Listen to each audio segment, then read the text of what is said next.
ये जो दर्शा रही है मूर्ति की कैसे रावण ने अपना सर काट के शिवलिंग शंकर भगवान को अर्पित किया। तो पंडित जी गांव में ऐसा एक भी घर नहीं है जहाँ पे रावण का पुतला दशहरे पे मतलब इस क्षेत्र में नहीं बनता है, गांव तो छोड़ो, ये इस पूरे क्षेत्र में ही नहीं चलेगा कहीं।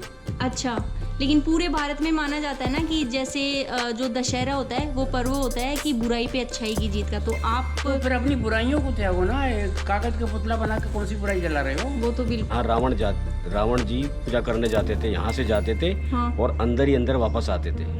तो ये कितना किलोमीटर की गुफा होगी? ये कम से कम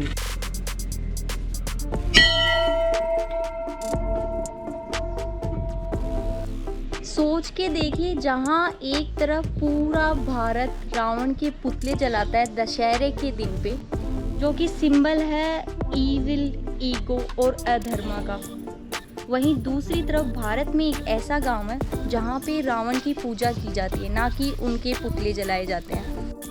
yes, you heard me right. Welcome to Bisrakh, जो ग्रेटर नोएडा में एक गांव है, और ये है रावण का मंदिर। मैं अभी एक्सप्लोर कर रही हूँ रावण का मंदिर। चलिए मैं आपको अंदर से दिखाती हूँ ये मंदिर कैसा दिखता है, क्या यहाँ की हिस्ट्री है और क्या इसकी पीछे की कहानी है।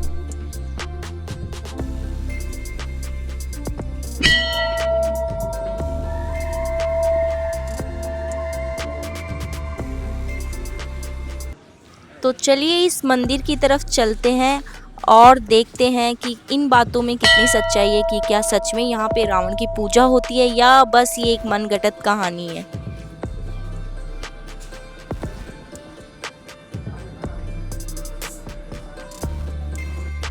दिखने में तो ये मंदिर बहुत ही ज़्यादा सिंपल है।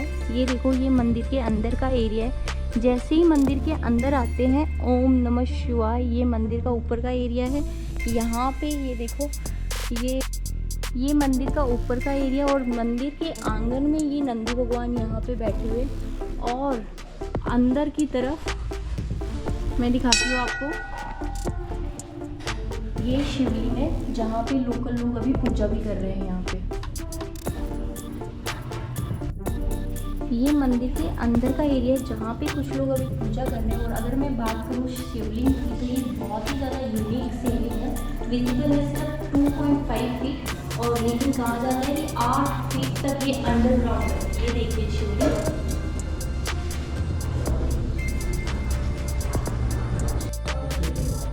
8 फीट तक अंडरग्राउंड होने की वजह से भी इस शिवलिंग को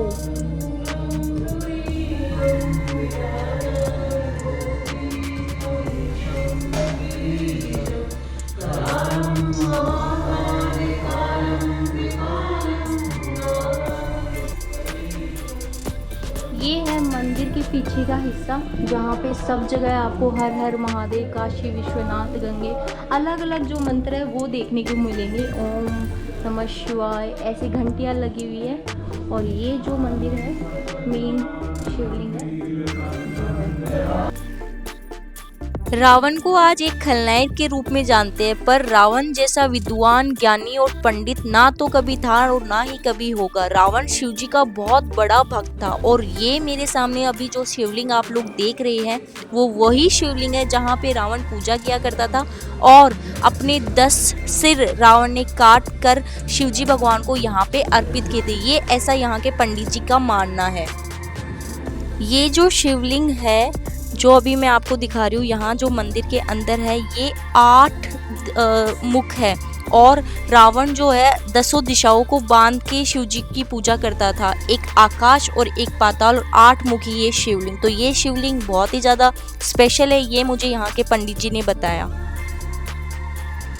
ये मंदिर के बाहर का जो एरिया है वो है जहाँ पे रावण की, देखो ये रावण की मूर्ति यहाँ पे ऐसे कार्व की गई है। ये जो दर्शा रही है मूर्ति की कैसे रावण ने अपना सर काट के शिवलिंग शंकर भगवान को अर्पित किया था। ऐसी कुछ मूर्तियाँ कार्विंग यहाँ पे बनी हुई है पूरा।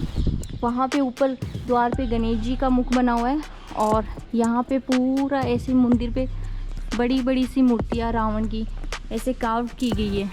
ये देखो, यहाँ पे ना एक गुफा है।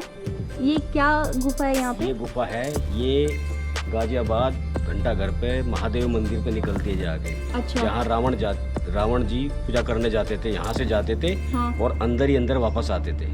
तो ये कितना किलोमीटर की गुफा होगी ये वैसे? कम से कम 7-8 किलोमीटर की गुफा है। अच्छा, अंदर से। और अभी ये वहाँ पे खुलती है ये गुफा? ये वहीं पे खुलती है मंदिर के पास में नीचे। अच्छा, वहाँ से ये रास्ता पूरा अटैच है? अटैच है, वहाँ से यहाँ से वहाँ जाता है, वहाँ से यहाँ आता है। तो रावण जी वहीं से पूजा करके इसी रास्ते से फिर यहाँ पे शिवलिंग पे पूजा करने आते थे। तो ये मूर्ति कहाँ पे है रावण की वैसे? इसमें तो मैंने देखा है शिवलिंग है। वो बाहर लगी है मूर्ति गेट पे। गेट पे? वैसे उस तरफ नहीं है? नहीं। अच्छा, गेट पे लगी है, अंदर है मंदिर में दूसरे वाले। अच्छा। पूरे मंदिर के अंदर ऐसी मूर्तियाँ कार्व की गई है। यहाँ पे आप देख सकते हो ये सब।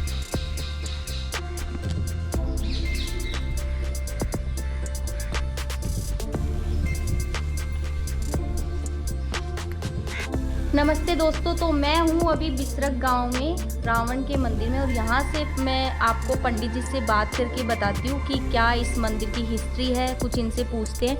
नमस्ते पंडित जी, क्या नाम है आपका? पंडित विजय भारद्वाज। अच्छा, आप भी यहाँ पे पूजा करते हैं? मैं यहाँ पूजा। तो इस मंदिर के बारे में बताएंगे आप कुछ हमें?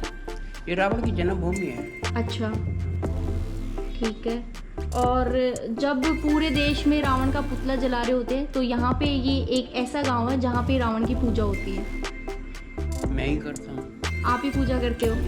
और मैंने कुछ वीडियोस में देखा है कि यहाँ पे जो लोग हैं ना, उस हर घर में रावण की पूजा की जाती है, क्योंकि माना जाता है कि ये रावण का। और इस गांव का नाम किस वजह से पड़ा है? रावण के पिताजी का नाम विश्वेश्वर था ना। हाँ हाँ, इसलिए इसका नाम विश्व पड़ गया। इसलिए पड़ा है। और मंदिर में मैंने देखा है कि रावण की मूर्ति नहीं है, अंदर मैंने एक शिवलिंग। अच्छा, है मूर्ति? अच्छा, इसमें है, ये वाला मंदिर है जो ये मेन मंदिर है ना, उसमें मंदिर है। वो मंदिर है ये कि अच्छा, एक ही मंदिर है, ठीक है। ऐसा है, तुम्हारे राजस्थान में डाले हैं मूर्ति बने। हाँ, दौसा में तो बहुत अच्छी मूर्तियाँ बनती है। हाँ, तो वो एक मूर्ति बना तो देखो। हाँ और एक जो बड़ी मूर्ति बनना 7 फुट की, हाँ। तो उसको पत्थर अभी नहीं मिल पाया। अच्छा, पत्थर नहीं मिल पाया। हाँ, वो पत्थर मिल जाएगा ना तो बड़ी मूर्ति बन जाएगी। राजस्थान में पत्थर अच्छा मिलता है, तो वहाँ से मकराना की मतलब जो मकराना ही पत्थर की बनेगी, लेकिन वो बता रहे कि मकराना पत्थर है ना, हाँ, वो भारत का नहीं है। अच्छा। वियतनाम से आता है। हाँ, वो तो है। वियतनाम से आता, तो अभी छोटा पीस जो आया था ना, हाँ तो छोटी वाली मूर्ति 2 बनवाई थी। हाँ। छोटी वाली मूर्ति तो निकल गई, लेकिन बड़ी वाली मूर्ति के लिए उनको जो बड़ा पत्थर चाहिए वो अभी आएंगे। तो अभी छोटी मूर्ति है और इसके बाद बड़ी मूर्ति बड़ी यहाँ पे। मूर्ति, हाँ, बड़ी मूर्ति उसमें रखी। अच्छा, तो पंडित जी गांव में ऐसा एक भी घर नहीं है जहाँ पे रावण का पुतला दशहरे पे मतलब इस क्षेत्र में ये नहीं बनता है, गांव तो छोड़ो, ये इस पूरे क्षेत्र में ही नहीं जलेगा कहीं। अच्छा, लेकिन पूरे भारत में माना जाता है ना कि जैसे जो दशहरा होता है वो पर्व होता है कि बुराई पे अच्छाई की जीत का। तो आप तो फिर अपनी बुराइयों को त्यागो ना। एक कागज का पुतला बना के कौन सी बुराई जला रहे हो? वो तो बिल्कुल सही बात है। लेकिन जैसे आप इस गांव से नहीं हो, आपने मुझे बताया कि आप वाराणसी से हो, तो आपके वहाँ तो पुतला जलता होगा? नहीं जलता? नहीं। क्यों? आप एक विद्वान माना जाता है। रावण बहुत बड़े विद्वान थे। मैं वो नहीं बहुत चलता है, गलत कहते हैं। बनारस में हाँ कोई सिटी हमारे साइड के रहने वाले वहाँ के, हाँ। मेरे को रेलवे स्टेशन के पास ही है पांडेपुरा। अच्छा, हमारे क्षेत्र में नहीं चलता है। नहीं जलता है वैसे तो रावण हाँ, अपने पूजा नहीं होती है वहाँ पे, तो पूजा तो ये नहीं जलता पूजा।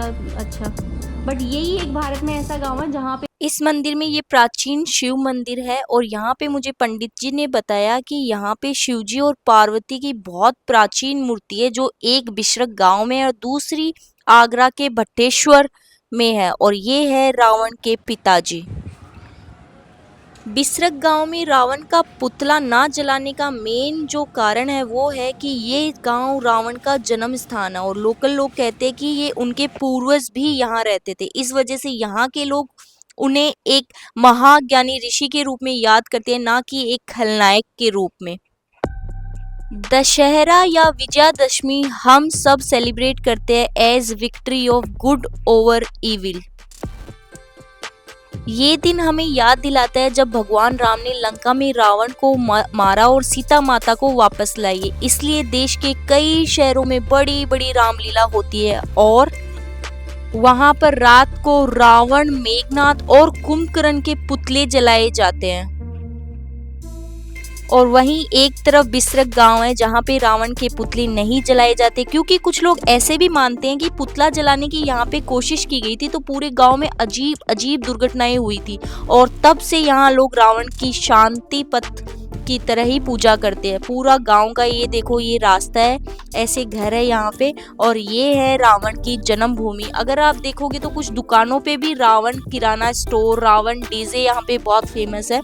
सो ये पूरा गांव दशहरे के दिन एक तरफ जहां बड़ी धूमधाम से पूरे देश में दशहरा मनाते हैं, वहीं इस गांव में शांति से रावण की पूजा तो करते हैं बट कोई पुतला नहीं जलाते हैं।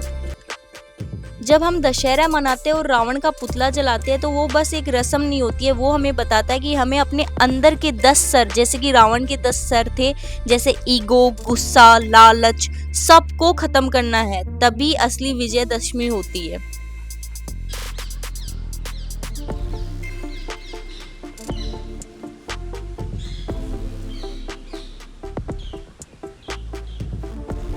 पर बिसरक के गांव का अलग अंदाज दशहरे को एक नई सोच देता है कि हर कहानी के 2 पहलू होते हैं। आप बताओ, आपको क्या लगता है, रावण विलन था या एक ट्रेजिक हीरो? कमेंट करके जरूर बताना, और हाँ, फॉलो करो for more such stories for incredible India.